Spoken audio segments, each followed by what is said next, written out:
Welcome to Shukla study point. आप सभी का स्वागत है आपके अपने YouTube channel Shukla study point में। मैं शिवम शुक्ला आप सभी दोस्तों का हार्दिक स्वागत करता हूं। आज की वीडियो के माध्यम से हम लोग चर्चा करेंगे हिंदी साहित्य के बारे में। बीए फिफ्थ सेमेस्टर से रिलेटेड होगा यह लेक्चर। हिंदी साहित्य की जब हम बात करते हैं, बीए फिफ्थ सेमेस्टर में होते हैं तो दो पेपर आपको पढ़ने होते हैं। एक तो पढ़ना होता है साहित्य शास्त्र और हिंदी आलोचना पेपर 1 में। पेपर 2 में पढ़ना होता है राष्ट्रीय जागरण का काव्य या हिंदी काव्य, खास करके हिंदी का राष्ट्रीय काव्य। ठीक है, पेपर 2 में। तो पेपर 2 का ऑलरेडी वीडियो लगभग 7-8 चैप्टर में करवा चुका हूँ, आप लोगों ने देखा होगा। उसका मॉडल पेपर भी मैं करवा चुका हूँ, ऑब्जेक्टिव टाइप वाला, और लिखित टाइप वाला मॉडल पेपर उसका भी जल्दी आ जाएगा। इसके अलावा इसका ऑब्जेक्टिव टाइप का मॉडल पेपर, 2 मॉडल पेपर इसके ऑब्जेक्टिव हो चुके हैं, एक तीसरा मॉडल पेपर आने वाला है। लेकिन एक लिखित टाइप की परीक्षा भी होती है। ऑब्जेक्टिव तो होती ही परीक्षा, लेकिन लिखित परीक्षाएं होती है। इसमें अति लघु उत्तरीय, लघु उत्तरीय और दीर्घ उत्तरीय टाइप के प्रश्न पूछे जाते हैं। तो आज का जो वीडियो है वो लिखित टाइप का मॉडल पेपर होगा, यानी ऐसे प्रश्न जो कि अति लघु उत्तरीय फॉर्म में होंगे 10 की संख्या में, उनके उत्तर आपको लिखने होंगे। लघु उत्तरीय संख्या जो होगी 8 की संख्या में होगी, उनमें से 5 प्रश्न आपको करने होंगे। और दीर्घ उत्तरीय में 4 होते हैं, 2 करने होते हैं। अलग अलग विश्वविद्यालयों में लिखित पैटर्न जो होता है थोड़ा थोड़ा अलग अलग होता है। तो जैसा भी होगा आपके पेपर में लिखा होगा कि भाई कितने प्रश्न करने हैं और कैसे करने हैं। ठीक है, अधिकतर विश्वविद्यालय जो पैटर्न मैं फॉलो करता हूँ उसी पैटर्न पर परीक्षाओं का पेपर बनाते हैं।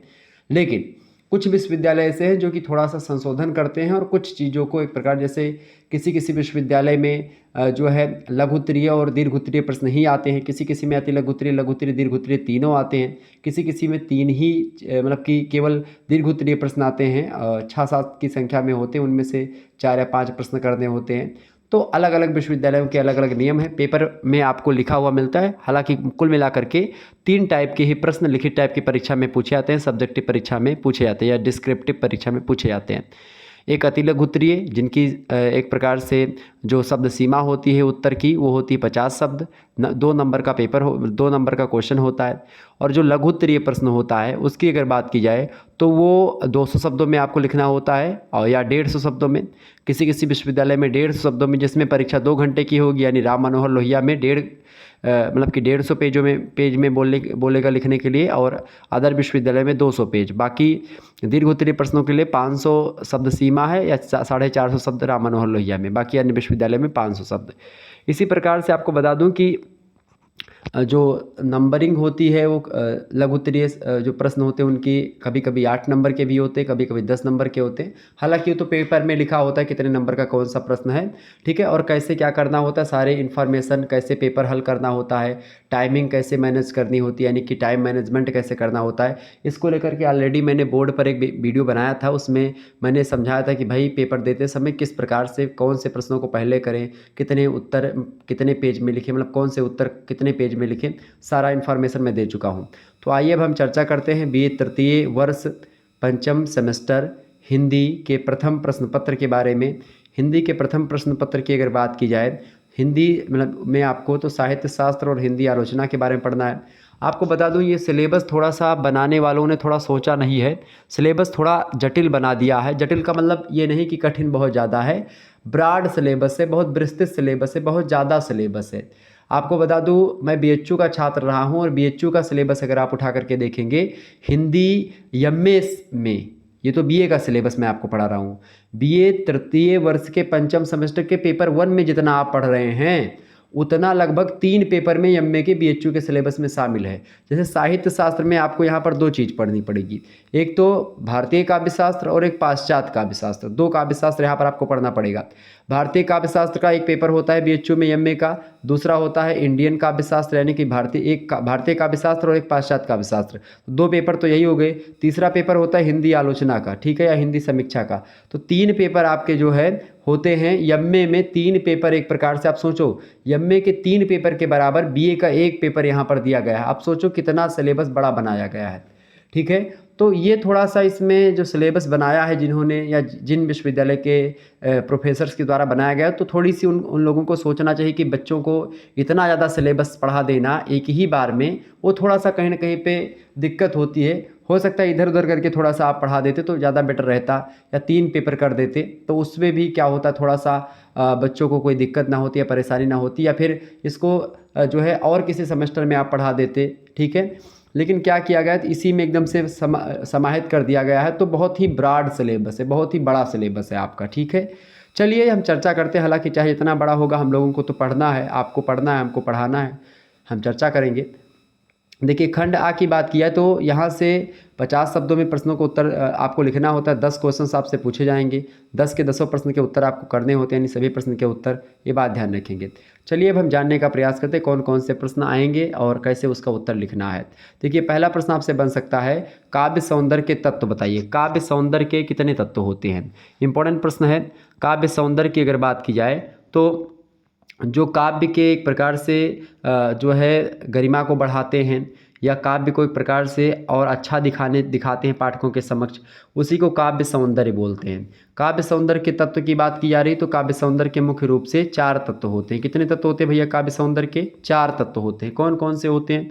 एक होता है भैया पहला भाव सौंदर्य, दूसरा होता है विचार सौंदर्य, तीसरा होता है नाद सौंदर्य, और चौथा होता है अप्रस्तुत विधान योजना का सौंदर्य, ठीक है। अब देखिए जो पहला सौंदर्य आपका होता है काव्य सौंदर्य में, वो होता है भाव सौंदर्य। भाव सौंदर्य में क्या होता है, कभी कभी जो कविताकार या जो कहानीकार, मतलब जो एक प्रकार से कविताकार या एक जो कवि होता है, वो प्रेम, करुणा या क्रोध या हर्ष या कोई उत्साह है उसके मन में, इन सभी को एक प्रकार से मर्मस्पर्शी चित्रण करता है इन सभी का, तो इसी को भाव सौंदर्य कहा जाता है। और शास्त्रों के द्वारा अगर बात की जाए तो जो है रस को ही भाव सौंदर्य कहा जाता है। प्राचीन आचार्यों में खास करके रस को काव्य की आत्मा माना है, और ख़ास करके आप देखते हैं वीर रस हो गया, हास्य रस हो गया, करुण रस हो गया, रौद्र, शांत, भयानक, अद्भुत, बीभत्स, ये 9 रस जो होते हैं कविता में माने जाते हैं। और ख़ास करके आप देखते हैं सूरदास को अगर आप लोगों ने पढ़ा होगा तो सूरदास में ने बाल वर्णन में आप देखते हैं वात्सल रस प्रधान है, तो वो भी एक रस मान लिया जाता है। और गोपी प्रेम में चक्र का मतलब कि गोपी प्रेम में आप देखते हैं तो भूषण ने शिवा बावनी में वीर रस का चित्रण किया है, तो वीर रस और वात्सल रस और आप शामिल कर सकते हैं। तो आप देखिए जो रस होता है वही होते हैं भाव सौंदर्य, यानी कविताओं में जो भाव होते हैं जब उनकी प्रधानता होती है, या भाव में जब सौंदर्य उत्पन्न किया जाता है, तो भाव में सौंदर्य उत्पन्न होता है रस से। किस रस का प्रयोग किया गया, भाव क्या है, क्रोध भाव है, करुणा भाव है। अच्छा ये क्रोध, करुणा, उत्साह, हर्ष, ये विनोद, ये सब एक प्रकार से क्या होते हैं, ये सब एक प्रकार से अस्थाई भाव होते हैं। किसके अस्थाई भाव होते हैं? रस के। विभिन्न रस कैसे कि विभिन्न रसों के अस्थाई भाव होते हैं, ठीक है, ये बात ध्यान रखेंगे। तो इसी प्रकार से भाव सौंदर्य में जैसे रस वगैरह का प्रयोग कर दिया जाता है काव्य में, इससे सौंदर्य उत्पन्न होता है काव्य में। तो पहला हो गया तत्व ये भाव सौंदर्य। दूसरा तत्व होता है आपका विचार सौंदर्य, जहाँ पर विचार बहुत ज़्यादा प्रतिष्ठित किया जाता है काव्य में, ठीक है, वहाँ पर विचार प्रधान काव्य होता है, ठीक है। और विचार की प्रतिष्ठा से क्या होता है, काव्य गरिमामय बनता है। और आप देखते हैं जो गरिमामय कविताएं होती हैं वो मोटिवेशन देती हैं, प्रेरणादायक होती हैं, उत्तम विचार और नैतिक मूल्य से आप देखते हैं कबीर, रहीम, तुलसीदास और जो है महाकवि वृंद, ये सभी लोग एक प्रकार से बहुत ज़्यादा नीति के दोहे दिए हैं, जो कि एक प्रकार से जिसमें केवल विचारों की प्रधानता रही। कबीरदास के अंदर आप देखते कोई कवित्व तो नहीं है। कबीरदास की रचनाओं या दोहों को आप पढ़ेंगे तो उसमें कोई कवित्व का या कोई रस छंद अलंकार का आता पता आपको नहीं चलेगा। उनको पता ये नहीं था कि भाई मैं लिख रहा हूँ तो किस छंद किस अलंकार में लिख रहा हूँ, वो बस लिख रहे थे, वो बस अपने विचारों को बता रहे थे लोगों को। वो पहले एक संत थे, बाद में एक कवि थे, इसीलिए उनमें कवि के जो तत्व होते हैं या कविता के जो तत्व होते हैं या काव्य सौंदर्य के जो तत्व होते हैं उन पर ध्यान नहीं देते हैं, लेकिन उनमें विचार सौंदर्य का एक प्रकार से बड़ा ज़बरदस्त जो है तालमेल रखते हैं अपनी कविता में। तो आपको बता दूं जैसे जो है मैथिली शरण गुप्त जी का आप लोगों ने नाम सुना होगा, उनकी कविता में राष्ट्रीयता यानी देश प्रेम का विचार है। इसके अलावा दिनकर के कवि में मतलब कि दिनकर के कविताओं में आप देखते हैं सत्य और अहिंसा की बात होती है, और प्रसाद जी की कविता में राष्ट्रीयता, राष्ट्रीय संस्कृति की बात होती है, राष्ट्रीयता की बात होती है। गौरवपूर्ण अतीत के विचार को एक प्रकार से वो वर्तमान में ला करके प्रस्तुत करते हैं। ऐतिहासिक नाटकों की उनकी रचना आप देखें, चाहे ऐतिहासिक कहानियों की रचना देखें, तो उसके माध्यम से अतीत की चीज़ों को यहाँ पर ला करके अपने विचार प्रस्तुत करते हैं, तो वो होता है विचार सौंदर्य, ठीक है, ये बात ध्यान रखेंगे। इसके अलावा तीसरा होता है भैया सौंदर्य में, वो होता है नाद सौंदर्य। नाद सौंदर्य का मतलब होता है जैसे छंद वगैरह, ऐसे कविता जो है किस छंद में है, किस छंद में, जैसे दोहा में है, चौपाई में है, किस में है, तो छंद के द्वारा कविता में लय, तुक, गति और प्रवाह का समावेश होता है। और इसीलिए खास करके आप देखते हैं कविता में नाद सौंदर्य का समावेश होता है, जैसे कि किसी एक ही शब्द को बार बार प्रयोग करके नाद सौंदर्य होता है। नाद मतलब जैसे आपने एक गाना सुना होगा अभी अभी जो है बगड़ बम बम बगड़ बम बम, ये जो गाना है बम बम लहरी, ये गाना में आप देखते हैं इसमें नाद सौंदर्य बहुत ज़्यादा है। ठीक है, इस रिलिक्स में क्या है, नाद सौंदर्य बहुत ही ज़्यादा है। तो ये जैसे कि आप देखते हैं जयशंकर प्रसाद की एक रचना है कि खग कुल कुल सा बोल रहा, किसलय का अंचल डोल रहा, टिलो यह लतिका भी भर लाई। इस प्रकार से, या आप पढ़ेंगे राम की शक्ति पूजा, आप कविता पढ़ेंगे निराला की, तो उसमें भी आपको नाद सौंदर्य मिलेगा। तो वो होता है नाद सौंदर्य। जब एक प्रकार से क्या होता है, छंद जो होता है नाद सौंदर्य का सृजन करता है, और कविता का छंदबद्ध रचना ही नाद सौंदर्य होती है। जो रचना में छंद होता है वही नाद सौंदर्य को दिखाता है। ठीक है, ये बात ध्यान है। जैसे कि घनन घनन बजे उठी गरज तत्क्षण रणधीरी, ये आप देखिए, तो इसी मतलब मानो रणभेरी प्रत्यक्ष वज्र उठी हो। तो यहाँ पर आप देखते हैं अंत में एक प्रकार से शब्द मिल रहे हैं, तुकांत है एकदम से, मतलब वो है जैसे आप जयशंकर प्रसाद की रचनाओं में आप देखते हैं, खास करके आप कामायनी महाकाव्य को पढ़ने लगिएगा तो उसमें भी नाद सौंदर्य आपको मिलेगा बहुत ज़्यादा। ठीक है, तो ये होता है नाद सौंदर्य। या घन घमंड नभ गर्जत घोरा, या फिर कंकन किंकिन नुपुर धुनि सुनि, इसमें आप देखते हैं ये सब नाद सौंदर्य है इसमें। ठीक है, ये बात ध्यान रखेंगे। तो नाद सौंदर्य से क्या होता है, नाद सौंदर्य एक प्रकार से छंदबद्ध रचना में जब किसी एक शब्द को बार बार आता है, या एक प्रकार से जो लय तुक छंद मतलब जो होता है ये आपस में मिल जाता है, मतलब एक प्रकार से तुकांत रचना, वो सब होती है। ठीक है, चौथा होता है अप्रस्तुत योजना का सौंदर्य। अप्रस्तुत योजना का सौंदर्य जैसे कि कवि जो होता है वो विभिन्न दृश्यों को, रूपों को और तथ्यों को खास करके मर्मस्पर्शी और हृदयग्राही बनाने के लिए अप्रस्तुतों का सहयोग लेता है। अप्रस्तुत योजना में यह आवश्यक होता है कि उपमेय के लिए जिस उपमान की प्रकृति के लिए जिस अप्रकृत की प्रस्तुति के लिए जिस अप्रस्तुत योजना की जानकारी दी जा रही है उसमें सादृश्य अनिवार्य होता है। ठीक है, सादृश्य के साथ साथ इसमें शामिल वस्तु व्यापार और गुण के दृश्य वस्तु व्यापार और गुण का समावेश भी किया जाता है, और भाव के अनुकूल होनी चाहिए। तो कुल मिलाकर के आप देखते हैं कभी कभी चीज़ें होती है कि भाई जब भाव के अनुकूल सारी चीज़ें होती है एकदम से, मतलब सारी चीज़ों का तालमेल करना, तो वो होता है अप्रस्तुत योजना का सौंदर्य। तो कुल मिलाकर के ये 4 सौंदर्य होते हैं जो कि काव्य में सौंदर्य को बढ़ाते हैं। तो आपको बस लिखना इसमें यही था कि काव्य सौंदर्य मुख्य रूप से कविता में या कविता को जीवंत बनाते हैं, कविता को सजीव बनाते हैं। और काव्य सौंदर्य के 4 प्रकार हैं, विद्वानों ने बताए हैं। ठीक है, एक है भाव सौंदर्य, दूसरा है विचार सौंदर्य, तीसरा है नाद सौंदर्य, और चौथा है अप्रस्तुत योजना का सौंदर्य। ये 4 प्रकार के नाद मतलब काव्य में सौंदर्य होते हैं। मैंने आपको समझाने के लिए इतना बता दिया है ताकि आपके समझ में आ जाए कि सौंदर्य क्या होते हैं, काव्य सौंदर्य। आगे देखिए अगला प्रश्न, दूसरा प्रश्न है काव्य प्रयोजन किसे कहते हैं। काव्य प्रयोजन के बारे में आप लोगों ने जाना भी होगा। काव्य प्रयोजन मैंने आपको बताया भी है काव्य प्रयोजन के बारे में। ठीक है, काव्य प्रयोजन यानी काव्य क्यों किया जाता है उसी को बोलते हैं काव्य प्रयोजन। ठीक है, मनुष्य जो भी काम करता है, जो भी क्रियाकलाप करता है वो बिना उद्देश्य के नहीं करता है। आप कोई भी काम कर रहे हो, आप पढ़ रहे हो इसलिए पढ़ रहे हो कि आपको पास होना है, आपकी नौकरी लगनी है, आपकी अपने शादी, बहुत सारे लोग इसलिए पढ़ते हैं कि भाई शादी हो जाए, ब्याह आ जाए हमारे घर पे। ठीक है, तो आप किसी न किसी उद्देश्य से ही पढ़ रहे हो, बिना उद्देश्य के आप कोई काम नहीं करते। मनुष्य बिना उद्देश्य के कोई काम ही नहीं करता है। ठीक है, तो साहित्यकार जो होता है अपनी सृजन क्षमता के कारण ब्रह्मा के समान माना गया है। फिर उसका कार्य प्रयोजन विहीन कैसे हो सकता है। ब्रह्मा ने जैसे सृष्टि की रचना करी है उसी प्रकार से जो कवि होता है वो कविताओं का सृजन करता है और किसी न किसी उद्देश्य को ध्यान में रख करके कविताओं को लिखता है। तो साहित्यकार क्यों लिखता है और किस लिए लिखता है, ठीक है, उसके लिखने के पीछे क्या जो है उद्देश्य है, इसी को बोला जाता है काव्य का प्रयोजन। ठीक है, काव्य शब्द से अभिप्राय होता है सब प्रकार की गद्य पद्यमयी आनंददायक रचनाओं को ही काव्य कहा जाता है। ठीक है, आपको बता दूं कि काव्य जो होता है ये कविता का पर्यायवाची है, और प्रबंध काव्य, गीत काव्य आदि काव्य का ही एक प्रकार से रूप होता है। ऋग्वेद में काव्य के स्वरूप को कहा गया है, मतलब काव्य के स्वरूप को कहा गया है कविता।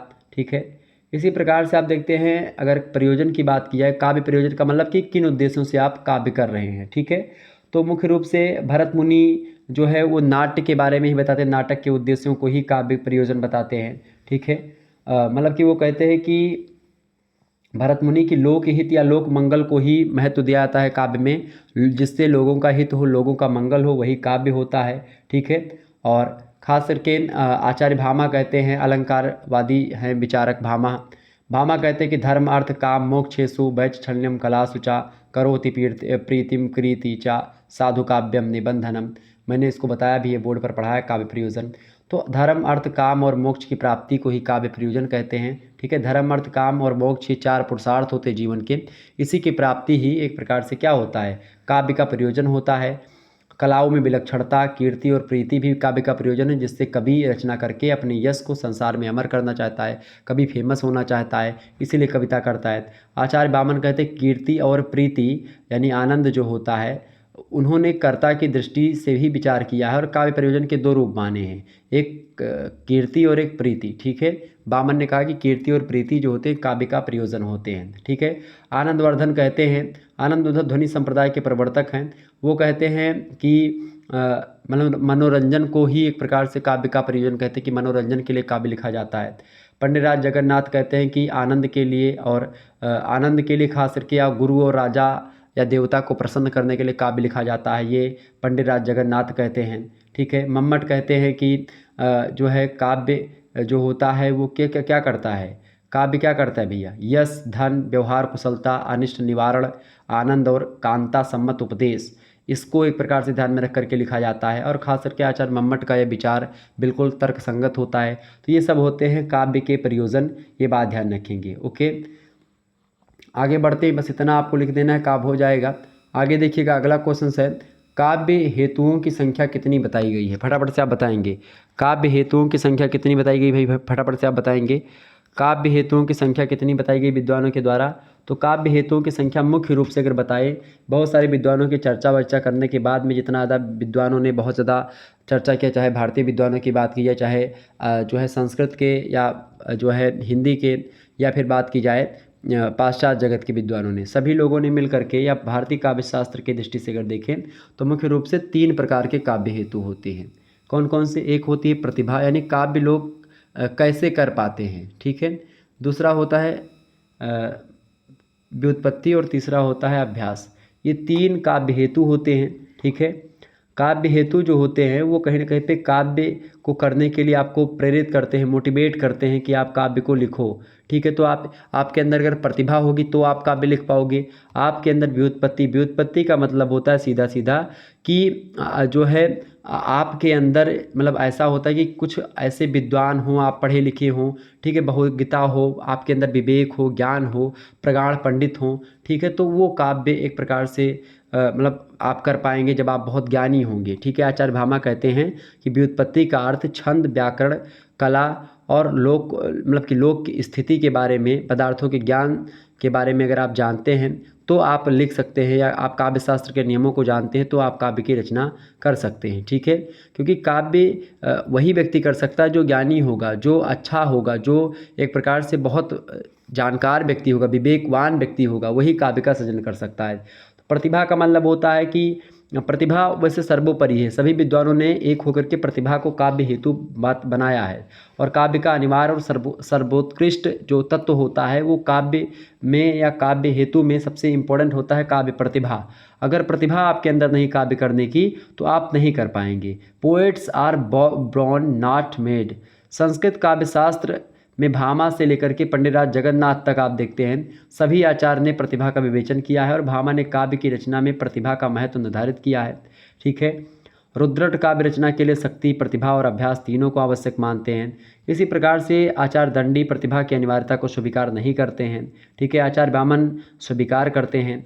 आचार्य वामन कहते हैं कि शक्ति के बिना काव्य का निर्माण हो सकता है परंतु वह काव्य का उपहास मात्र होगा, अर्थात प्रतिभा ही कवित्व का कारण है। प्रतिभा के कारण ही काव्य का सृजन हो पाता है, काव्य लोग लिख पाते हैं। ठीक है, मम्मट ने कविता को मतलब कि प्रतिभा को कवित्व का बीज कहते हुए कहा कि उसे काव्य में अनिवार्य या काव्य के अनिवार्य हेतु के रूप में स्वीकार किया। मम्मट के बाद काव्य हेतु विषय विवेचन की धारा बदल जाती है। इसके बाद में बहुत सारे विद्वान आते हैं। कुल मिलाकर के हम यह कह सकते हैं कि केवल दंडी जो हैं उन्होंने जो है बिना व्युत्पत्ति और अभ्यास के आधार पर काव्य रचना को स्वीकार किया है। आनंदवर्धन प्रतिभा को काव्य का अनिवार्य हेतु तथा व्युत्पत्ति और अभ्यास को काव्य हेतु स्वीकार करते हैं। मम्मट तीनों के समन्वित रूप को काव्य का हेतु मानते हैं। हेमचंद्र, वाग्भट द्वितीय, जयदेव और जगन्नाथ प्रतिभा को काव्य का हेतु तथा व्युत्पत्ति और अभ्यास को प्रतिभा का हेतु मानते हैं। तो इस प्रकार से कुल मिलाकर के अगर देखें तो इन सभी विद्वानों को जानने के बाद में 3 प्रकार के हेतु हैं। कौन कौन से हैं मैंने आपको बताया। एक तो काव्य प्रतिभा, यानी आपके अंदर टैलेंट है, आपके अंदर प्रतिभा पहले से होती, काव्य करने की प्रतिभा आपके अंदर है, ठीक है, तो होती है काव्य की प्रतिभा, ठीक है। दूसरा है क्या भाई, दूसरा है कि आप व्युत्पत्ति, आपके अंदर ही सारी चीज़ें हैं, ज्ञान आपके अंदर भरा हुआ है, तो आप जाहिर सी बात है आप कविता करोगे, ठीक है, ये बात ध्यान रखेंगे। दूसरा क्या है, तीसरा क्या होता है आपका भाई, तीसरा होता है आपका अभ्यास। अभ्यास क्या होता है, करत करत अभ्यास के जड़मति हो तो सुजान, रस्सी आवत जाते हैं सिल पर परत निशान। आपके अंदर आप अभ्यास करेंगे लगातार, ठीक है, अभ्यास करते करते क्या होता है, आप जो है लगातार अभ्यास करते करते आप जो है काव्य करने लगते हैं। तो अभ्यास अगर आप नहीं करेंगे तो आप काव्य नहीं कर पाएंगे, ठीक है। तो इसी प्रकार से अभ्यासो ही कर्मसु कौशल आवाही थी। दंडी ने तो अभ्यास मात्र से काव्य के सृजन की बात करी है कि अभ्यास से ही काव्य का सृजन होता है। आप लगातार काव्य लिखते रहेंगे, काव्य को पढ़ते रहेंगे तो आप एक दिन काव्य करने लगोगे, ठीक है। कुल मिलाकर के अभ्यास विशिष्ट प्रतिभा संपन्न कवियों के लिए अनिवार्य नहीं है, वह माध्यम या निम्न कोटि के रचनाकार के लिए आवश्यक होता है। वस्तुतः अभ्यास प्रतिभा के अभाव में तो काव्य रचना का एकमात्र हेतु बन ही नहीं सकता है। वैसे अगर बात की जाए, द्वितीय कोटि के कवियों का एक अनुवांशिक काव्य हेतु होता है, खास करके अगर आप बहुत ज़्यादा ज्ञानी हैं, आपके अंदर काव्य के सारे लक्षण विद्यमान हैं, तो आपको अभ्यास करने की ज़रूरत नहीं पड़ती, आप वैसे लिख देते हैं। जैसे कि आचार्य बिहारी की अगर मैं बात करूँ तो बिहारी आचार्य तो गोस्वामी बाबा तुलसीदास की बात करूँ, आचार्य केशवदास की बात करूँ, ये सब ज्ञानी थे, इनके अंदर व्युत्पत्ति थी, ठीक है, व्युत्पत्ति थी। प्रतिभा बहुत सारे लोगों के अंदर रही जिन्होंने काव्य किया, ठीक है, जिनको काव्य करने में मज़ा आता था, उन्होंने अपनी प्रतिभा को दिखाया और काव्य को लिखा, ठीक है। और कुछ लोग होते हैं जिनके अंदर ना तो प्रतिभा के गुण होते हैं और ना ही व्युत्पत्ति होती है, ना ही ज्ञानी होती, लेकिन वो मूढ़ होते हुए भी लगातार प्रयास करते हैं और लगातार प्रयास करते करते वो काव्य की रचना कर जाते हैं, ठीक है। तो इन तीन कि काव्य की रचना करने के लिए जो उनको मोटिवेशन मिलता है वो इन तीनों से मिलता है। काव्य रचना कैसे संपन्न हो पाती है, उसी को वो काव्य हेतु बोलते हैं। चौथा प्रश्न आप देखिएगा, काव्य दोष क्या होता है, बताएं। काव्य दोष किसे कहते हैं, फटाफट से आप बताएंगे। काव्य दोष क्या है भाई, फटाफट से आप बताएंगे, इंपॉर्टेंट प्रश्न है। काव्य के दोष की अगर बात की जाए तो काव्य दोष जो होते हैं, मुख्य रूप से काव्य दोष जो होते हैं वो 4 प्रकार के काव्य दोष होते हैं। काव्य दोष का मतलब होता है काव्य लिखते समय कुछ दोष आ जाते हैं। जैसे काव्य आपने लिखा तो कभी कभी क्या होता है, शब्दों में दोष आ गए तो शब्द दोष हो गया, तो पहला दोष होता है शब्द दोष। कभी कभी जब जो है वाक्यों में दोष आ गया तो वाक्य दोष हो गया। कभी कभी जो है जब क्या हो जाता है और भी चीज़ों में दोष आ जाता है। जैसे कि अगर बात करें हम और भी चीज़, जैसे कि अर्थ में दोष आ गया तो अर्थ दोष हो गया। इसके अलावा अगर बात की जाए रस में दोष आ गया तो रस दोष हो गया। इसके अलावा स्वशब्द वाचत्व दोष होता है एक 5वां। तो लेकिन मुख्य रूप से 4 प्रकार के दोषों के बारे में काव्यशास्त्रियों ने एक मत जो है होकर के बताया है। तो कविता में क्या होता है, जिन कारणों से उपस्थित होने जिन कारणों के उपस्थित होने से कविता के सौंदर्य शुद्धता में कमी आ जाती है या रसास्वादन में बाधा उपस्थित हो जाती है, उन्हीं को काव्य दोष कहा जाता है। आचार्यों ने काव्य दोष की परिभाषा को देते हुए कई मत रखे हैं। खास करके आचार्य वामन कहते हैं कि गुणों के विरोधी तत्वों को दोष कहते हैं, ठीक है। और आचार्य विश्वनाथ कहते हैं कि काव्य में अपकर्ष लाने वाले धर्म दोष कहे जाते हैं, ठीक है। रीतिकाल के आचार्य हैं श्रीपति, वो कहते हैं कि जिससे क्या होता है, कविता का सौंदर्य नष्ट होता है, उसे काव्य दोष कहते हैं। वो कहते हैं कि जा पदार्थ के दोष से आछे कविता नसाय और दूषण तासो कहत हैं श्रीपति पंडित राय। श्रीपति कहते हैं कि जिससे कविता का सौंदर्य नष्ट होता है उसे दोष कहते हैं, ठीक है। कुल मिलाकर के दोष के फलस्वरूप रसास्वादन में अवरोध, काव्योत्कर्ष का नाश और काव्यास्वाद में विलंब हो जाता है, ठीक है। जैसे कि पयोधर का वह खारा नीर बना है क्यों कर दे अपे, संसार सागर के अर्थ में पयोधर का प्रयोग हुआ है और पयोधर स्वाभाविक रूप से सागर का बोध नहीं करता है। पयोधर का सही अर्थ होता है मेघ और अस्तन से। तो आप सोचे उससे एक प्रकार से पयोधर का वह खारा नीर, तो वो उसमें सागर के संसार सागर के अर्थ में पयोधर का प्रयोग हुआ है, और लेकिन पयोधर का स्वाभाविक अर्थ सागर से होता ही नहीं है। तो इस दृष्टि से अगर देखें तो पयोधर के कारण से यहाँ पर क्या हुआ है, यहाँ पर काव्य दोष उत्पन्न हो गया, यहाँ पर रसास्वादन में अवरोध उत्पन्न हो गया है, ठीक है। इसीलिए अपकर्ष जो होते खास करके 3 प्रकार का हो सकता है। काव्य के आस्वाद के रुक जाने से काव्य दोष उत्पन्न हो जाता है। काव्य की उत्कृष्टता को नष्ट करने वाली किसी चीज़ के बीच में आ जाने से काव्य दोष उत्पन्न हो जाता है। और काव्य की आस्वाद में विलंब होने के कारण से भी अगर आप कुछ देर में चीज़ों को समझ पाते हैं काव्य को, तो भी रसास्वादन में दिक्कत आती है। ठीक है। और काव्य का मुख्य लक्षण होता है रसास्वादन करवाना। साधारणीकरण का सिद्धांत आप लोगों ने अगर पढ़ा होगा तो आपको पता होगा। ठीक है। तो 4 प्रकार के काव्य दोष होते हैं। ठीक है। पहला कौन सा है? शब्द दोष। शब्द दोष का मतलब क्या होता है? जब कभी काव्य में किसी शब्द के कारण से दोष उत्पन्न हो जाए तो शब्द दोष होता है। और शब्द में कई प्रकार के शब्द दोष होते हैं, जैसे कि क्लिष्ट शब्दावली का प्रयोग कर दें आप, या फिर श्रुति, कटुत्व, च्युत संस्कृति, ग्राम्यत्व, अप्रतीतत्व, इस प्रकार से कई सारे दोषों का प्रयोग होता है। अब कभी कभी क्या होता है, बहुत सारे कठिनाई वाले शब्दों का प्रयोग हो जाता है, वहाँ पर क्लिष्ट दोष आ जाता है। बहुत सारे कभी क्लिष्ट दोष से, जैसे आप निराला की राम की शक्ति पूजा पढ़ेंगे तो क्लिष्टता, नाद सौंदर्य उसमें बहुत ज़्यादा विद्यमान है। ठीक है। इसी प्रकार से ये होता है शब्दों में दोष आ जाए। वाक्यों में जैसे शब्द दोषों में जहाँ किसी दोष से पूरे वाक्य पर प्रभाव पड़ता है वहाँ पर वाक्य दोष होता है, जहाँ पर शब्दों पर प्रभाव पड़ता है वहाँ पर शब्द दोष होता है। ठीक है। तो इस प्रकार शब्दों में दोष होता है। जैसे गावहीं गीत सबय मिल सुंदर वेद जुआ जरि विप्र पढ़ाहीं। तो यहाँ पर विप्र शब्द के वेद के स्थान पर और वेद विप्र के स्थान पर प्रयोग होना चाहिए था। इसके दूर हो जाने के कारण से यहाँ पर दूरन्य, मतलब कि दूरन्वय दोष आ गया। दूरन्वय दोष जो होता है ये वाक्य दोष का ही एक प्रकार है, मतलब कि प्रकार है। ठीक है। जैसे कि आप देखते हैं जो है मतलब वाक्य दोष का ही एक पार्ट होता है, एक भाग होता है जो है पतत प्रकर्ष दोष। पतत प्रकर्ष दोष जो होता है अनुप्रास आदि का उत्तरोत्तर अभाव होने पर जो है पतत प्रकर्ष दोष उत्पन्न हो जाता है। जैसे कि एक आपने जरूर सुना होगा कि उधर गरजती सिंधु लहरियाँ कुटिल काल के जालों सी, चली आ रही फेन उगलती फन फैलाएं ब्यालों सी। तो यहाँ पर क्या है? यहाँ पर कौन सा दोष है? यहाँ पर वाक्य दोष है। ठीक है। इसी प्रकार से और भी चीज़ें हैं। और जो अर्थ दोष होता है वो होता है अर्थ दोष, मतलब अर्थ में दोष आ जाने से। ठीक है। अर्थगत दोष जो होते हैं, अर्थ में जब दोष आते हैं तो वो होते हैं। एक होता है रस दोष, जब किसी आप रस जो है, जैसे जब रस अथवा रसांग का अनुपयुक्त वर्णन होता है वहाँ रस दोष उत्पन्न हो जाता है। जैसे कि आप देखते हैं जैसे अरि खेल हंस चलो भजु प्रीतम उर्डारी, आयु जात छिन छिन घट्यो छीजय घटिसो वारी। यहाँ पर श्रृंगार के वर्णन में आयु घटने का ज्ञान, शांत रस का विभाव वर्णित है और श्रृंगार रस के पूर्ण आस्वाद में बाधा उत्पन्न कर देता है ये शांत रस, इसीलिए यहाँ पर रस दोष है। ठीक है। तो इस प्रकार से अलग अलग दोष होते हैं। मुख्य रूप से 4 प्रकार के दोष होते हैं। अर्थ दोष, ठीक है, रस दोष, शब्द दोष और वाक्य दोष। इसके अलावा एक दोष और विद्वान ने बताए हैं, स्वशब्द वाचत्व दोष। जहाँ किसी रस भाव विभाव आदि का वर्णन करते हुए रस भाव या विभाव का नाम ले लिया जाए वहाँ पर स्वशब्द वाचत्व दोष आ जाता है। जैसे सुंत्र जटा प्रिय प्राणनाथ बिन वासर निस दुख दुसह सहेरी, बिरह विषम विष बेल चढ़ी उड़ते सुख सकल सुभाग्य दहेरी। इसमें सीता जी की विप्रलंभ दशा का चित्रण है और बिरह शब्द के प्रयोग से क्या हो गया, यहाँ पर स्वशब्द वाचत्व दोष आ गया है।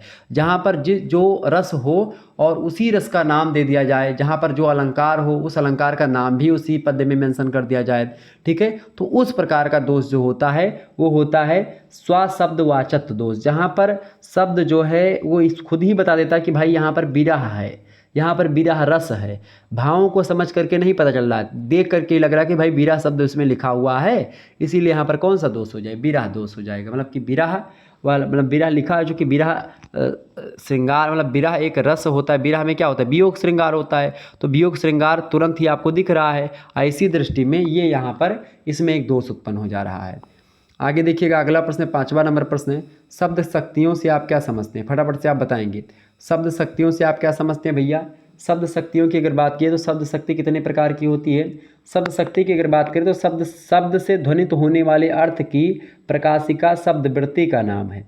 शब्द शक्ति उसी को बोला जाता है। शब्द की शक्ति का अर्थ होता है उसमें निहित अर्थ को व्यक्त करने का व्यापार, ठीक है, या व्यक्त करने का व्यवहार। ठीक है।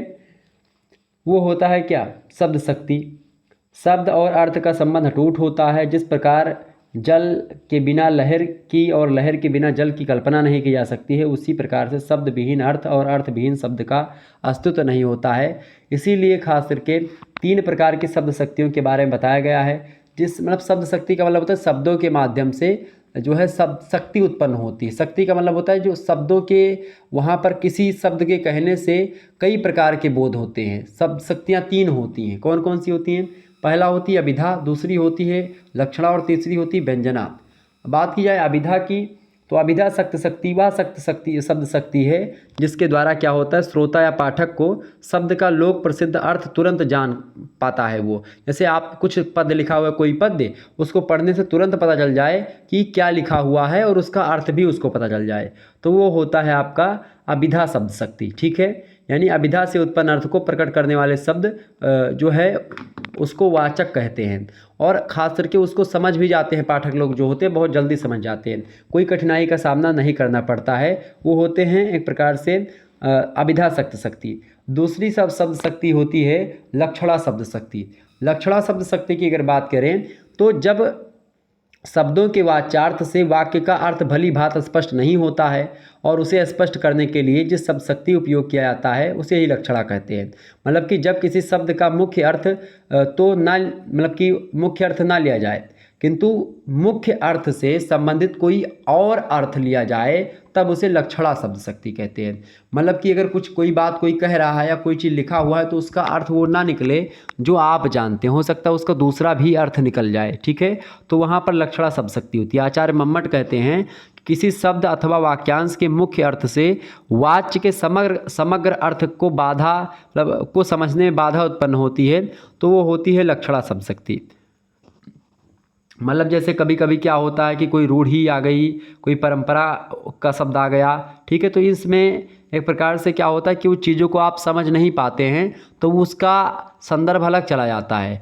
ठीक है, तो वो चीज़ होता है लक्षणा शब्द शक्ति। ठीक है, लक्षणा शब्द शक्ति में क्या होता है कि उसमें जैसे कई प्रकार के रूढ़ा होते हैं, कई प्रकार के शब्द शक्तियाँ होती हैं। ये भी बड़ा लंबा है, अगर आप चर्चा करेंगे तो लगभग 1 से 1.5 घंटा लग जाएगा सब शक्तियों को समझाने में, बड़ा लंबा चैप्टर है सब शक्ति वाला।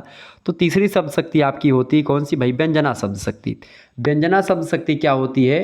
वाच्यार्थ और लक्ष्यार्थ के द्वारा किसी वाक्य के अर्थ का बोध ना होने पर जिस शक्ति से विलक्षण अर्थ का बोध होता है उसे व्यंजना कहते हैं। व्यंजना का सीधा सा मतलब होता है, मतलब जैसे एक उदाहरण के माध्यम से अगर मैं आपको समझाऊं, जिनका अर्थबोध व्यंजना शक्ति के द्वारा है और व्यंजना के द्वारा जो अर्थबोध होता है उसे व्यंग्यार्थ कहते हैं। कुल मिलाकर के समझें कि जैसे कि आपने कहा कि 8 बज गए हैं, तो 8 बज गए हैं, अब 8 बजने का तात्पर्य क्या है? यहाँ पर एक व्यक्ति सोचेगा कि 8 बज गए हैं, इसका मतलब क्या है? इसका मतलब है कि मुझको अब ड्यूटी पर जाना है। बच्चा समझेगा कि 8 बज गए, मुझे को स्कूल जाना है। और एक टीचर समझेगा कि हमको पढ़ाने जाना है, एक मज़दूर समझेगा हमको काम पे जाना है। इसी प्रकार से 8 बजने का अलग अलग मतलब लोग समझेंगे।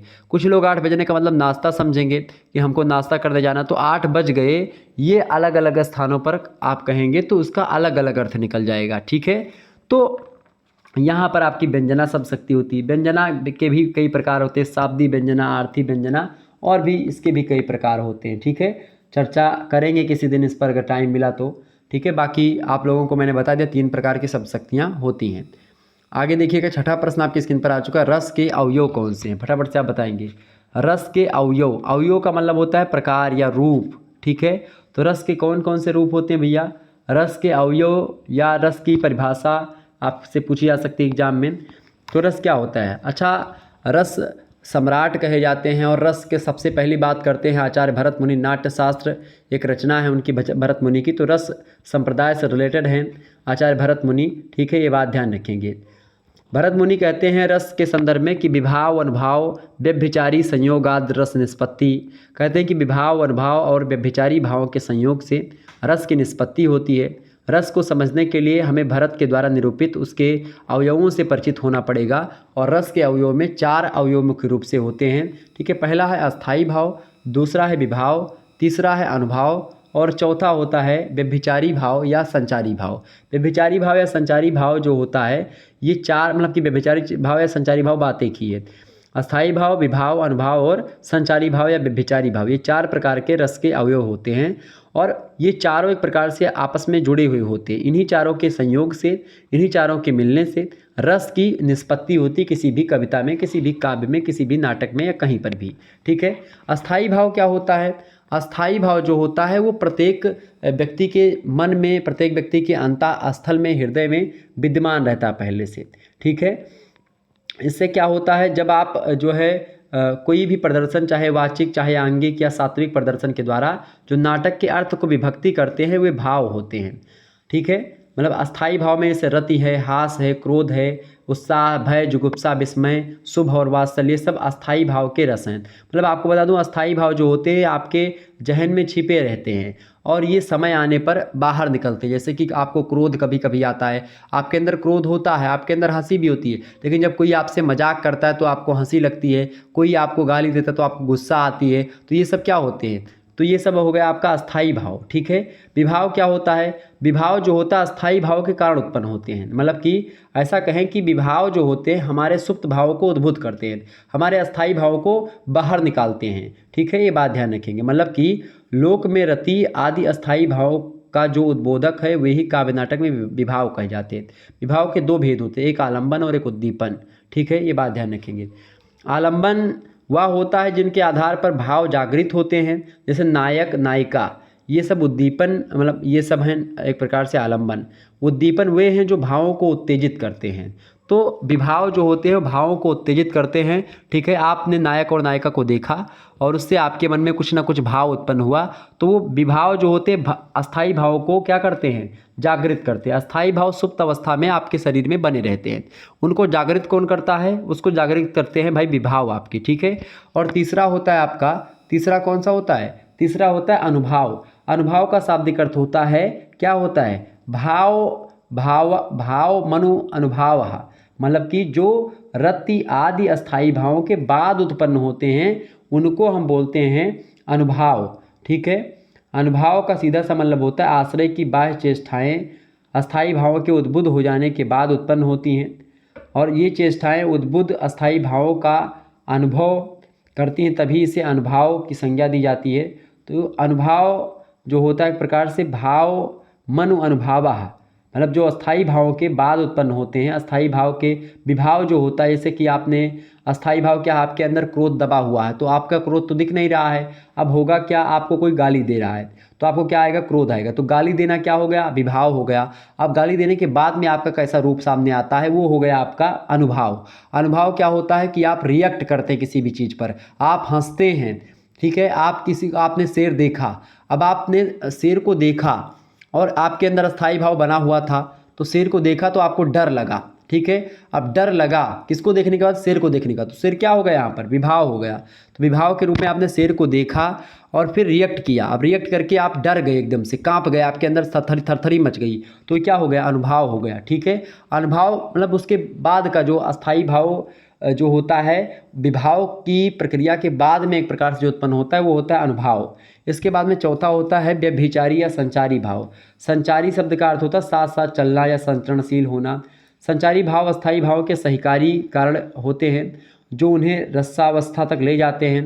मतलब आप देखते हैं कि अच्छा, संचारी भावों की संख्या 33 है, जैसे निर्वेद, ग्लानि, शंका, असूया, मद, श्रम, आलस्य, दीनता, चिंता, मोह, स्मृति, आश्रुति, व्रीड़ा, चापल्य, हर्ष, आवेग, जड़ता, गर्व, विषाद, औत्सुक्य, निद्रा, अपस्मार, स्वप्न, विबोध, अवमर्श, अवहितता, फिर उसके बाद में उग्रता, मति, व्याधि, उन्माद, मरण, त्रास और वितर्क।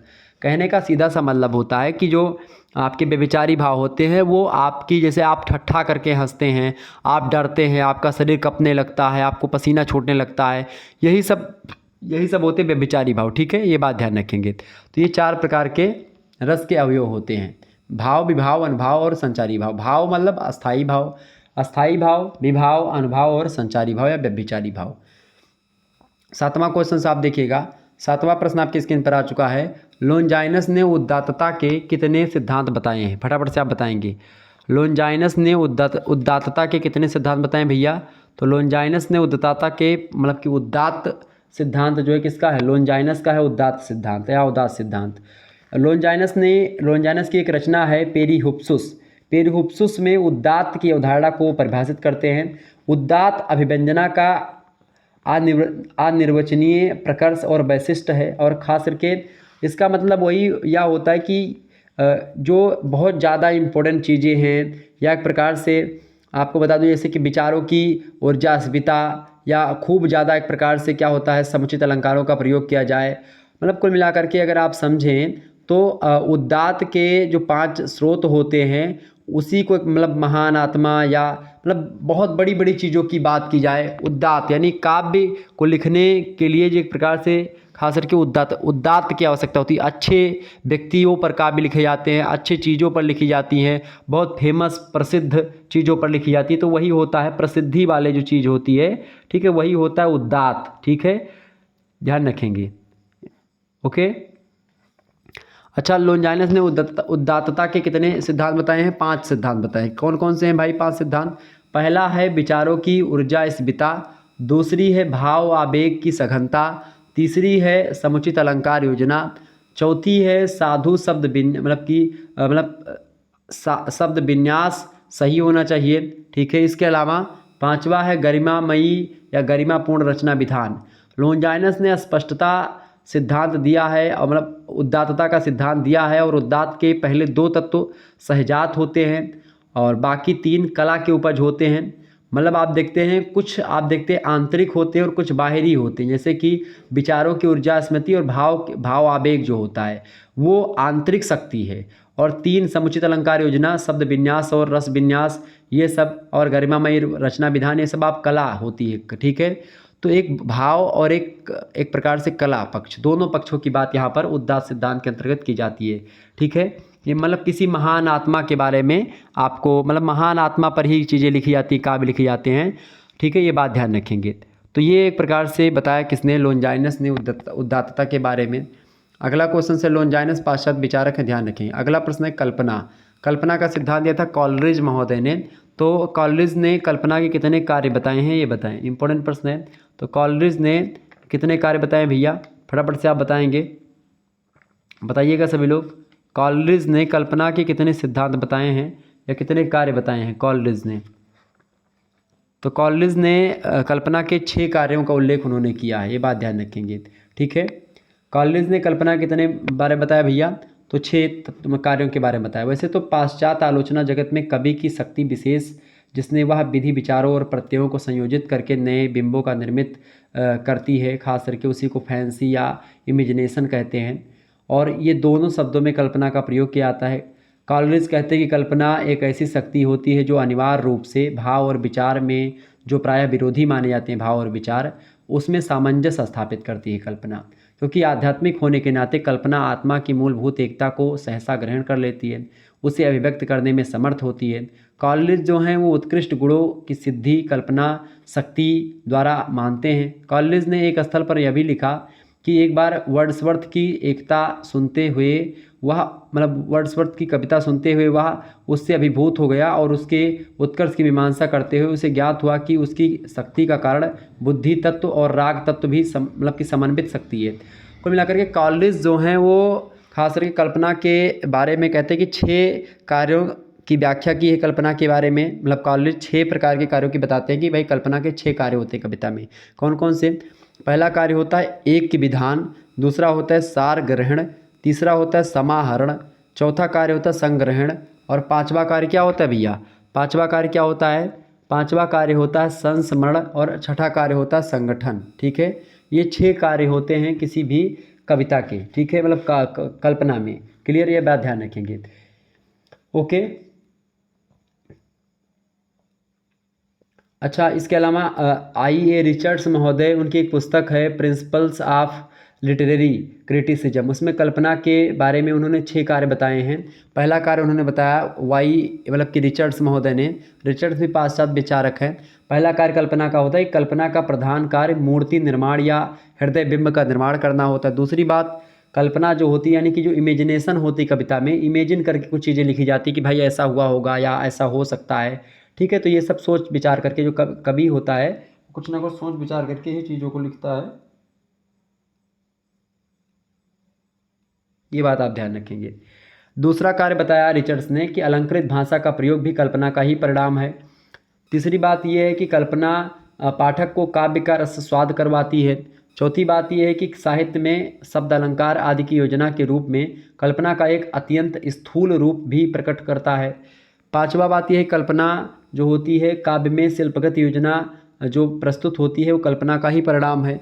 इसके अलावा छठा कार्य होता है कल्पना का सर्वाधिक महत्वपूर्ण कार्य है कि कल्पना जो होती है वो रिक्त स्थानों को भरती है। विषमताओं को एक सार करना भी कल्पना का काम होता है। जब और ख़ास करके संसार में हम देखते हैं कि वस्तुएं पूर्ण नहीं होती, उसमें न्यूनतम एवं कुछ ना कुछ दोष जरूर होता है, उसमें बीच बीच में स्थान रिक्त हो जाते हैं। बस हमारी कल्पना जो होती है उसी रिक्त स्थान को भरने का काम करती है। मतलब जो भी कविताओं में कमियां या फिर जो कुछ चीज़ों कमियां रह रही हैं या फिर जो चीज़ें या जो घटनाएं पहले घटित हुई हैं उन घटनाओं में जो कुछ कमियां रह रही हैं उन्हीं कमियों को भरने का काम ही कल्पना होता है कि भाई अगर ये इसमें ऐसा करके ऐसा कर दिया जाए तो ऐसा हो जाएगा। मतलब कुल मिलाकर के अगर बोले तो कल्पना जो होती है काव्य निर्माण के प्रत्येक क्षेत्र में सहयोग देती है। भाव, भाषा, अलंकार, बिंब रचना सबके साथ घुली मिली है और इस प्रकार काव्य रचना में कथा, चरित्र और अभिव्यक्ति तीनों के साथ जुड़ी है कल्पना। कवि अपनी कल्पना के माध्यम से सारी सृष्टि के साथ तादात्म्य स्थापित कर लेता है, मतलब समन्वय स्थापित कर लेता है, सभी से संबंध स्थापित कर लेता है। कविता के अतिरिक्त अन्य ललित कलाओं में भी कल्पना का उपयोग होता है। पाश्चात्य कला या कला चिंतन भारतीय प्रतिभा के निकट है। जो प्रतिभा होती है उसी को कल्पना कहा जाता है। कल्पना बिना प्रतिभा के नहीं होती। काव्य हेतु में एक बताया था हमने प्रतिभा ठीक है, प्रतिभा के कारण प्रतिभा, अभ्यास और व्युत्पत्ति ये तीन काव्य हेतु होते हैं।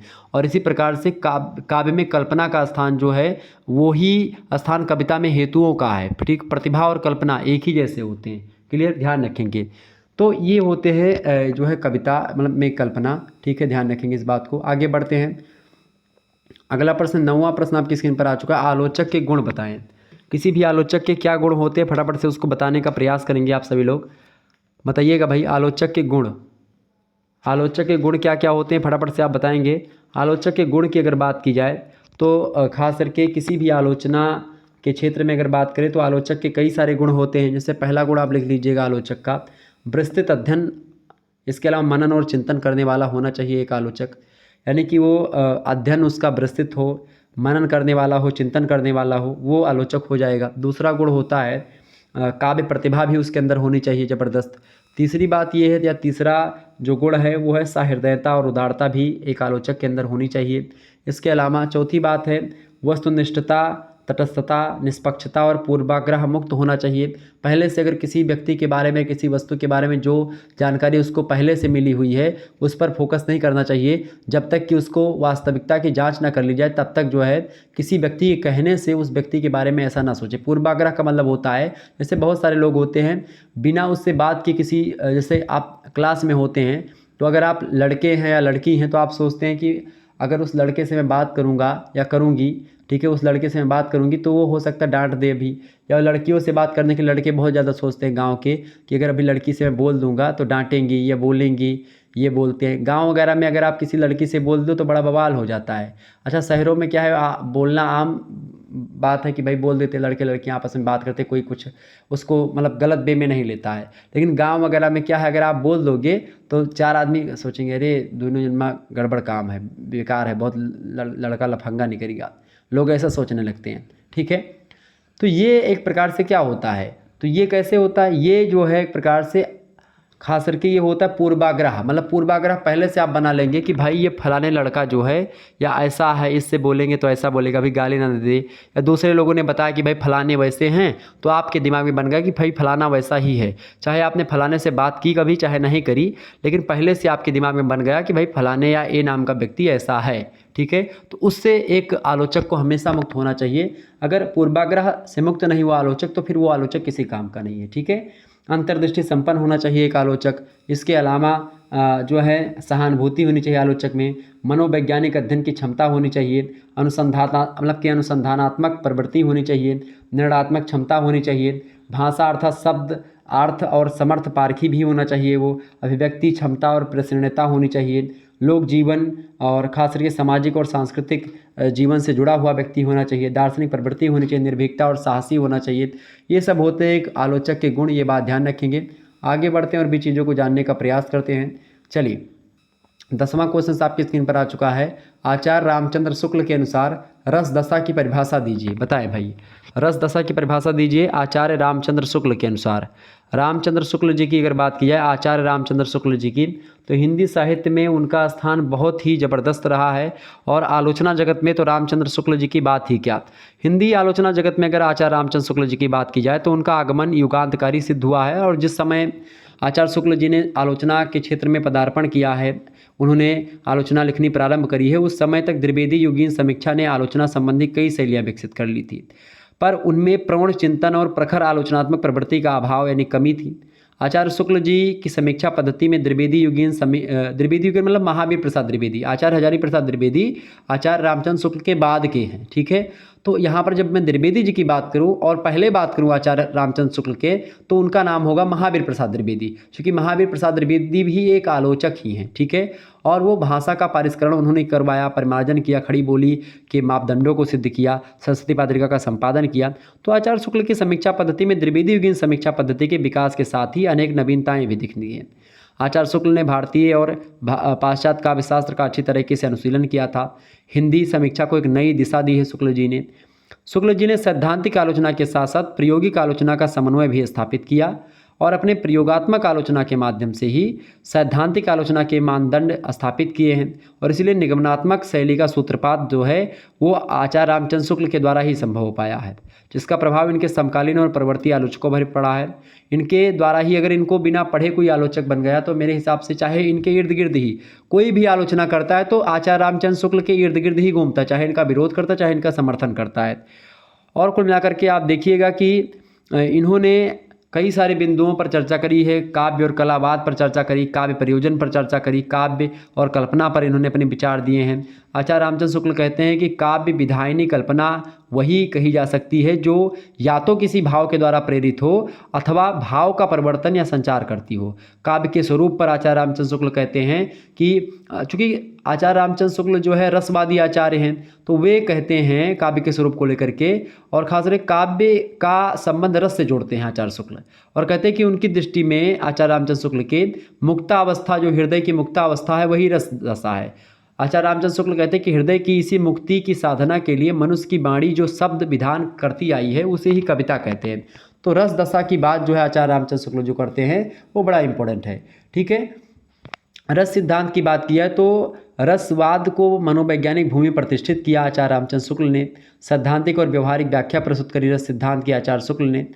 डॉक्टर रामचंद्र तिवारी आचार्य रामचंद्र शुक्ल के बारे में कहते हैं कि आचार्य शुक्ल ने रसवाद को आध्यात्मिक भूमि से उतारकर मनोवैज्ञानिक भूमि पर प्रतिष्ठित किया और उसे बौद्धिक चिंतन की दृष्टि से अधिक पूर्ण और विश्वसनीय बनाया। रस के प्रवर्तक भावों का विशद, सूक्ष्म और गंभीर मनोवैज्ञानिक विवेचन किया आचार्य शुक्ल ने। उनको नए ढंग से परिभाषित और वर्गीकृत किया शुक्ल जी ने।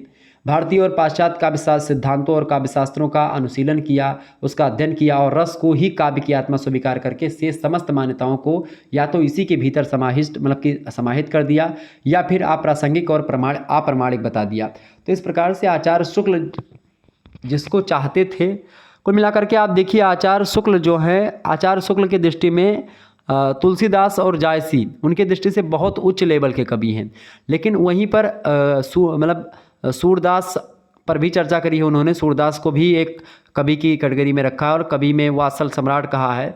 ठीक है, लेकिन आप देखिएगा जितना प्रेम आचार्य रामचंद्र शुक्ल का तुलसी के प्रति था उतना प्रेम कबीर के प्रति आप नहीं देखेंगे। कबीर को एक प्रकार से कवि मानते ही नहीं वो, और जिसको आप देखिए कबीर कि आचार्य रामचंद्र शुक्ल की दृष्टि जिस पर एक प्रकार से अच्छी पड़ी वो तो निखर गए और जिन पर नहीं पड़ी वो पीछे रह गए। बहुत सारे लोग तो कहते हैं कि तुलसी को प्रतिष्ठित करने का काम आचार्य रामचंद्र शुक्ल ने किया हिंदी साहित्य में, लेकिन ऐसी बात नहीं है। तुलसीदास आचार्य रामचंद्र शुक्ल के पहले भी प्रतिष्ठित थे और आज भी प्रतिष्ठित है। ठीक है, और आचार्य रामचंद्र शुक्ल जी की अगर बात की तो उन्होंने ज़रूर इनको एक नया आयाम प्रदान किया और नए दृष्टि से इनका आलोचना की, इनके बारे में अध्ययन किया। ठीक है, तो शुक्ल जी की अगर बात की जाए तो रस दशा की परिभाषा को देते हुए कहते हैं कि जिस प्रकार आत्मा की मुक्तावस्था ज्ञान दशा कहलाती है, ठीक उसी प्रकार से हृदय की मुक्तावस्था जो होती है वो रस दशा कहलाती है। रस मीमांसा इनका एक ग्रंथ है, उसी में बताया है शुक्ल जी ने, रस की परिभाषा दी है। हृदय की अनुभूति ही साहित्य में रस और भाव कहलाती है। लोक हृदय के लीन होने की दशा का नाम रस दशा है। काव्य में रहस्यवाद नामक रचना में लिखा है ये। साधारणीकरण का सिद्धांत भी शुक्ल जी ने दिया है और उसमें आप देखते हैं शुक्ल जी मानते हैं कवि जो होता है लौकिक अनुभूति को ही काव्य का स्वरूप देता है। काव्य में रहस्यवाद नामक निबंध में उन्होंने अनुभूति की प्रेषणीयता के लिए उसका लोक सामान्य भूमि पर लाना आवश्यक बतलाया है। और वे काव्य में राग द्वेष और योग क्षेम को स्थान नहीं देते हैं। काव्य को प्रेषणीय बनाने के लिए विभावन व्यापार को आवश्यक मानते हैं और इसी को उन्होंने साधारणीकरण कहा है। साधारणीकरण की परिभाषा को देते हुए आचार्य रामचंद्र शुक्ल कहते हैं साधारणीकरण का मतलब होता है रस दशा ही, ठीक है, रस उत्पन्न हो जाना। उसकी परिभाषा देते हुए आचार्य रामचंद्र शुक्ल कहते हैं कि जब तक किसी भाव का कोई विषय इस रूप में नहीं लाया जाता कि वह सामान्यतः सबके उसी भाव का आलंबन हो सके, तब तक उसमें रस बोधन की पूर्ण शक्ति नहीं आती है। इस रूप में लाया जाना हमारे यहाँ साधारणीकरण कहलाता है, ठीक है। कुल मिलाकर के रस की 3 कोटियाँ बताई हैं शुक्ल जी ने, कौन कौन सी? एक उत्तम, एक मध्यम और एक निकृष्ट, ठीक है। कुल मिलाकर के जो साधारणीकरण या फिर रस दशा है आचार्य शुक्ल की, इसका मतलब ये है कि जैसे कोई आप नाटक देखने जाते हैं, कोई कविता आपने पढ़ा, तो कविता पढ़ने के बाद में विभाव अनुभव और संचारी भाव का संयोग जब होता है उसके बाद में रस उत्पत्ति होती है। तो आप कविता जिस समय पढ़ना स्टार्ट करते हैं उस समय आपकी मानसिक दशा कुछ और होती है, ठीक है। या आप मूवी देखने गए मान लेते हैं, तो आप घर से गए थे बहुत टेंशन में मूवी देखने, ठीक है, और टेंशन था आपको और आप गए मूवी देखने, बहुत ज़्यादा कोई टेंशन था आपके दिमाग में, कोई दूसरा दिमाग में आपके दिमाग में कुछ दूसरा चल रहा था। लेकिन जब आप कोई मूवी देखते हैं, मूवी देखने में इतना ज़्यादा आप उसमें घुल मिल जाते हैं कि आपको ऐसा नहीं लगता कि आप बाहर क्या थे और यहाँ पर आकर के क्या हो गए। आपका माइंड सेट परिवर्तित हो जाता है, आपके विचार बदल जाते हैं, ठीक है। आप एक प्रकार से कुछ क्षण के लिए अपना अतीत भूल जाते हैं और आप मूवी को देख करके मूवी की कहानी में आप घुस जाते हैं कि भाई अब आगे क्या होने वाला है, ठीक है। गुंडा अगर हीरोइन को पकड़ लेगा तो हीरो बचाने आएगा कि नहीं आएगा, कब आएगा, हीरो हीरोइन प्यार कर रहे हैं तो बिछड़ गए हैं, उसके माता पिता उसको भगा, मतलब कि लड़की को एक प्रकार से कमरे में बंद कर दिए, तो अब हीरो कैसे मिलेगा हीरोइन से। ये सब आप दिमाग में कल्पना करने लगते हैं, दिमाग में आपके अंदर ये सब चीज़ें चलने लगती है, दृश्य में चलने लगती है। अच्छा, जो दृश्य आपके दिमाग में चलता है कविता पढ़ने के बाद में, वो होता है एक प्रकार से बिंब योजना, ठीक है, ठीक है। ये बात ध्यान रखेंगे, ये भी ध्यान रखेंगे। लेकिन जो चीज़ें आपके दिमाग में, चूँकि आपका दिमाग पहले खाली था, आप वो चीज़ों नहीं जान रहे थे उस कविता में या कहानी में, पिक्चर में, लेकिन अब जब आप वो पढ़ना स्टार्ट कर देते तो आगे आपकी ललक बनी रहती है और वही रस दशा होती है जो आप एक प्रकार से आपका माइंडसेट परिवर्तित होता है, वही साधारणीकरण होता है, ठीक है। ये बात ध्यान रखेंगे। आगे बढ़ते हैं। अगला क्वेश्चन आपकी स्क्रीन पर आ चुका है। केवल 5 प्रश्न आपको करने हैं यहाँ से खंडवा से। 200 शब्दों में इन प्रश्नों के उत्तर को लिखना है, ठीक है। थोड़ा लंबा प्रश्न होगा तो इसको मैं अलग से वीडियो इसको बना दूंगा, ठीक है। सेपरेट वीडियो होगी एक क्वेश्चन की, तो इसको लेकर के और भी वीडियोस आती रहेंगी, तो आप सभी लोग उसको लेकर के तत्पर रहिएगा। वीडियो को लाइक और चैनल को सब्सक्राइब कर दीजिएगा। इन सभी प्रश्नों की वीडियोज़ आपको मिलती रहेगी। देखिए प्रश्न क्या है, डॉक्टर रामविलास शर्मा जी डॉक्टर रामविलास शर्मा जी की आलोचना दृष्टि पर प्रकाश डालिए। मोस्ट इंपॉर्टेंट प्रश्न है।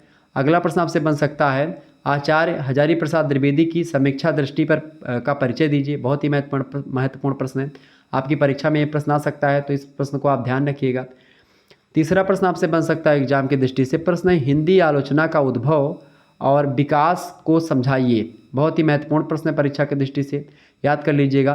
तो हिंदी आलोचना की जो विकास यात्रा रही है उसको समझाऊंगा मैं, किसी दिन चर्चा करूंगा इन सभी प्रश्नों पर, ध्यान रखेंगे इस बात को। चौथा प्रश्न है फैंटेसी पर विचार, मतलब कि फैंटेसी पर टिप्पणी कीजिए। फैंटेसी या फैंतासी जो है, जो स्वप्न होता है, दिवा स्वप्न, या जो कविताकार होता है, ऐसे अंधेरे में कविता लिखने वाले कौन है? गजानन माधव मुक्तिबोध। तो गजानन माधव मुक्तिबोध जो हैं वो हिंदी में फैंटेसी के कवि हैं। फैंटेसी मतलब एक प्रकार से जो अवचेतन मन होता है आपका, जब आप सो रहे होते हैं या आप एक प्रकार से आप स्थिर, मतलब आपका चेतन अवस्था में आप नहीं होते हैं, आप अचेतन अवस्था या अवचेतन अवस्था में जब चले जाते हैं, तो उस समय आपके माइंड में जो आप दिन भर चीज़ें सोचते हैं वो चीज़ें आ जाती हैं, वो चीज़ें होती फैंटेसी, ठीक है। तो फैंटेसी के बारे में भी चर्चा करेंगे हम, क्या होती है, कैसी होती है। इसके अलावा अगला क्वेश्चन आप देखेंगे। अगला प्रश्न आपकी स्क्रीन पर आ चुका है। इस 8 प्रश्न में से आपको केवल 5 प्रश्नों के उत्तर देने होते हैं, बात ध्यान रखेंगे। एक प्रश्न का उत्तर आपको 200 शब्दों में लिखना होता है, क्लियर। देखिए प्रश्न है, उत्तर आधुनिकतावाद की विशेषताएं और विचारकों के नाम लिखिए। उत्तर आधुनिकतावाद के बारे में जो है आपसे प्रश्न पूछा गया, बहुत ही महत्वपूर्ण प्रश्न है, आपकी परीक्षा की दृष्टि से आ सकता है एग्जाम में, ये बात ध्यान रखेंगे। उत्तर आधुनिकतावाद की अगर बात की जाए तो उत्तर आधुनिकतावाद जो है ये पाश्चात्य विचार मतलब कि पाश्चात्य जो है साहित्य का एक सिद्धांत होता है उत्तर आधुनिकतावाद। उत्तर आधुनिकतावाद के विचारकों की अगर बात की जाए तो कई सारे विचारक इसमें शामिल हैं, ठीक है, इस बात को भी ध्यान रखेंगे। और उत्तर आधुनिकतावाद से प्रश्न एग्जाम में पूछे गए हैं, कई सारे प्रश्न पूछे गए हैं। तो विशेषता, इस प्रश्न का उत्तर ही सुन लीजिए, थोड़ा सा छोटा सा है। देखिए वो उत्तर आधुनिकतावाद की विशेषताओं की अगर बात की है तो उत्तर आधुनिकतावाद के काम अक्सर विडंबना और व्यंग्य की विशेषता हैं, और चंचल मतलब कि शरारती वाइब और व्यंग हास्य एक प्रेम प्रदर्शित करता है इसमें। मतलब उत्तर आधुनिकतावाद की विशेषताओं में खास करके लेखकों के विचारों और शैलियों को कॉपी करना, उन्हें एक नई शैली बनाने के लिए संयोजित करना, किसी दूसरे कवि की चीज़ों को पढ़ना, फिर उससे चुरा लेना कुछ और उसके बाद में फिर लिख देना। उत्तर आधुनिकतावाद में ऐसा ही हुआ करता था। पाठकों को इस बात से अवगत करवाना कि वे जिस पाठ को पढ़ रहे हैं, ठीक है, या पढ़ा रहे हैं, उनकी काल्पनिक प्रकृति है, और अन्य पाठों को स्वीकार करना और उन्हें पाठ में संदर्भित करना, ये भी एक विशेषता रही है। वास्तविक घटनाओं और काल्पनिक घटनाओं का मिश्रण बिना यह बताए कि वास्तविकता क्या है और काल्पनिकता क्या है, ये होता है उत्तर आधुनिकतावाद। उत्तर आधुनिकतावाद में क्या हुआ, अच्छा, उत्तर आधुनिकतावाद जो है वो एक प्रकार से खास करके ऐसी स्थिति में आता है, खास करके 19वीं और 20वीं शताब्दी के उत्तरार्ध में आता है।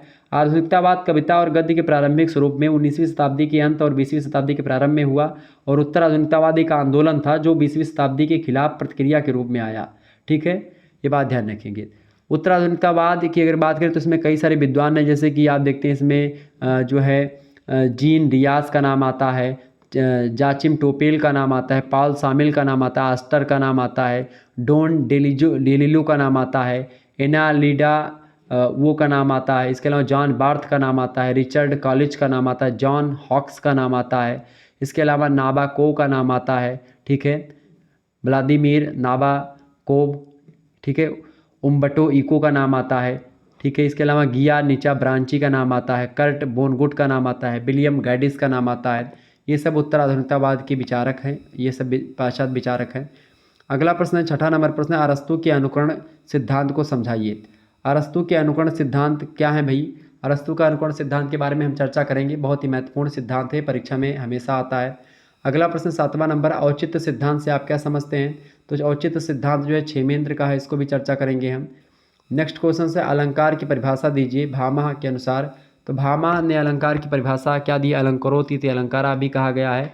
वैसे अलंकार की अगर बात की जाए तो अलंकार संप्रदाय के प्रवर्तक आचार्य रहे हैं भामह, और भामह ने एक प्रकार से अलंकार के बारे में बताया है, तो इसको चर्चा करने मतलब करेंगे तो लंबा हो जाएगा। हालांकि जो आचार्य भामा का जो काव्य अलंकार पुस्तक है आचार्य भामा की, उसी पुस्तक में इन्होंने काव्य के बारे में बताया है।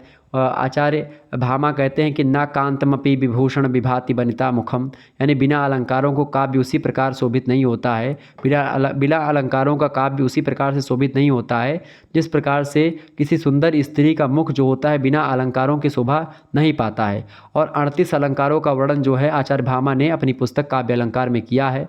और ख़ास करके 2 प्रकार के अलंकारों की बात करते हैं, 2 शब्दालंकार का जो है, अच्छा 2 शब्दालंकारों का प्रयोग करते हैं। और आपको बता दूं कि ये वक्रोक्ति अलंकार को अलंकार का प्राण मानते हैं, और भामा ने रीति को ना मान करके काव्य गुणों का विवेचन किया है। और भरत मुनि के द्वारा जो 10 गुण बताए गए थे, उन 10 गुणों पर को हटा करके 3 गुणों के बारे में बताते हैं, केवल माधुर्य ओज और प्रसाद गुण का वर्णन करते हैं। ये कौन भाई? भामा, ठीक है, ध्यान रखेंगे। तो इसी प्रकार से भामा ने काव्य के बारे में बताया है। और ख़ास करके आप देखते हैं आचार्य केशवदास ने बताया कि भाई कविता बनिता मित्र, ठीक है, मतलब कविता और बनिता जो होती है बिना आभूषण के अच्छी नहीं लगती। आभूषण मतलब कि अलंकार के, तो वो होते हैं अलंकार। चर्चा करेंगे इन सभी मुद्दों पर। केवल 2 प्रश्न करने होते हैं, दीर्घ उत्तरीय से खंडसा से, ठीक है। 4 क्वेश्चन आपसे पूछे थे, केवल 2 प्रश्न करने होते हैं 50 शब्दों में, ध्यान रखेंगे इस बात को। देखिए पहला प्रश्न आपकी स्क्रीन पर आ चुका है, भारतीय आचार्यों के द्वारा निर्दिष्ट काव्य के स्वरूप पर प्रकाश डालिए। मोस्ट इंपॉर्टेंट प्रश्न है, इस पर चर्चा मैं करूंगा जल्दी। इसके अलावा अगला क्वेश्चन आप देखेंगे, काव्य गुण से आप क्या समझते हैं? प्रमुख काव्य गुणों का सोदाहरण परिचय दीजिए। काव्य गुण और काव्य दोष, इसको मैं एक दिन सेपरेट वीडियो में दोनों को समझाऊंगा। काव्य गुण का एक अलग वीडियो होगा, काव्य दोष का अलग वीडियो होगा, ठीक है। तो आप सभी लोग चैनल को सब्सक्राइब करके बेल आइकन प्रेस कर दीजिए, ताकि जब भी वीडियो पड़े तो आपको मिल जाए। और प्लेलिस्ट जो है उसमें जो भी वीडियो बनेगी वो प्लेलिस्ट में आपको मिल जाएगी, तो प्लेलिस्ट की सारी वीडियोज़ को आप जरूर देखें, ठीक है। तीसरा क्वेश्चन आप देखेंगे, प्रश्न है आई ए रिचर्ड्स के मूल सिद्धांत और संप्रेषण सिद्धांत की विवेचना कीजिए। बहुत ही महत्वपूर्ण सिद्धांत है ये मूल सिद्धांत और संप्रेषण का सिद्धांत। किसके द्वारा दिया गया? पाश्चात्य विचारक हैं आई ए रिचर्ड्स, उनके द्वारा दिया गया है, चर्चा करेंगे। इसके अलावा अगला प्रश्न है, हिंदी आलोचना के विकास में आचार्य रामचंद्र शुक्ल के योगदान को रेखांकित कीजिए। ये प्रश्न भी आपका परीक्षा की दृष्टि से बहुत महत्वपूर्ण है, तो इन प्रश्नों को आप सभी लोग पढ़ लीजिएगा। हालांकि पढ़ मत लीजिएगा, मैं इसको पढ़ाऊँगा, तो चिंता करने की आपको बात नहीं, मैं जल्द ही इन सभी पर चर्चा करने वाला हूँ, ठीक है। देखिए आपको बता दूं कि ये पेपर 2 का जो मॉडल पेपर है ऑब्जेक्टिव वाला, वो ऑलरेडी मैं अवेलेबल करवा चुका हूँ, हिंदी का राष्ट्रीय काव्य, तो आप सभी लोग देख लीजिएगा। ये 5th सेमेस्टर के लगभग 150 क्वेश्चंस ऑब्जेक्टिव टाइप के इसमें बताए गए, तो आप ये मॉडल पेपर देख लीजिएगा ऑब्जेक्टिव वाला। लिखित वाला मॉडल पेपर 2 का हिंदी साहित्य भी 5th सेमेस्टर का जल्द ही आएगा, उसके लिए आप लोग तैयार रहिएगा। जियोग्राफी का आप मॉडल पेपर देख लीजिएगा, पेपर 1 का रीजनल जियोग्राफी का 5th सेमेस्टर का 100 ऑब्जेक्टिव क्वेश्चंस के बारे में चर्चा की गई इसमें, ठीक है। हिंदी साहित्य का आप साहित्य शास्त्र और हिंदी आलोचना वाला ऑब्जेक्टिव मॉडल पेपर देख लीजिएगा, ठीक है, उसमें सारी चीज़ें बताई गई हैं, ओके। चलिए फिर मिलते हैं हम नेक्स्ट वीडियो में, तब तक के लिए जय हिंद जय भारत। आप सभी का बहुत बहुत धन्यवाद। हमारे से जुड़ने के लिए इसी प्रकार से अपना प्यार बनाए रखिए। Good night, I love you.